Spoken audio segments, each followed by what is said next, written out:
Praise the lord. ప్రభువైన యేసుక్రీస్తు వారి నామంలో మీకు శుభము తెలియజేసుకుంటా ఉన్నాను. ఈ రోజు దినవాక్య భాగముగా మరి బైబిల్ గ్రంథంలో నుండి మత్తయి సువార్త 11వ అధ్యాయము 28వ వచనంలో ప్రభువైన యేసుక్రీస్తు వారు ఈ రీతిగా మాట్లాడుతున్నారు. ఏమనంటే, ప్రయాసపడి భారం మోసుకొనుచున్న సమస్త జనులారా నా యొద్దకు రండి, నేను మీకు విశ్రాంతిని కలుగజేస్తానని ప్రభు ప్రేమతో ఆహ్వానిస్తూ ఉన్నారు. నిజమేనండి.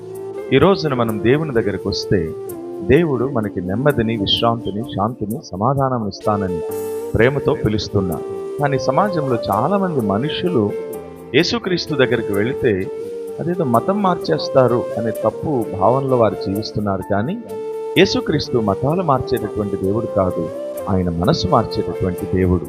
కాబట్టి ఈ రోజైనా సరే నువ్వు ఏ ప్రయాసంతో ఉన్నావు, ఏ భారంతో ఉన్నావు, ఏ కష్టంలో ఉన్నావు, ఏ దిగులుతో, ఏ విచారంతో ఈ వీడియో నువ్వు చూస్తున్నావో నిన్ను కూడా ప్రభు ప్రేమతో పిలుస్తున్నాడు.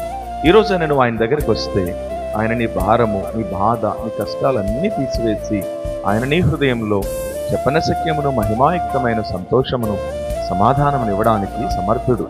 ఎందుకంటే ఆయన పేరే సమాధానకర్త అయిన, అధిపతి అయిన దేవుడు. దాని కొరకే ఆయన దేవునితో కూడా ఉండటం విడిచిపెట్టకూడని భాగ్యమని ఎంచుకోనకుండా మానవుడిగా ఈ భూమి మీదకి దిగివచ్చి ఆ కలవరి శిలువలో యావత్ మానవాళి యొక్క పాప పరిహారార్థమై ఆయన చిందించిన పరిశుద్ధమైన, నిర్దోషమైన, నిష్కలంకమైన రక్తము ద్వారా మానవుని జన్మకర్మ పాపములన్నీ కడిగి పరిశుద్ధపరిచి మానవుని హృదయంలో శాంతి, సంతోషము, సమాధానాన్ని దయచేస్తున్నారు. ఈ రోజైనా ప్రభువైన యేసుక్రీస్తు వారి దగ్గరికి వస్తే నీవు ధన్యుడు.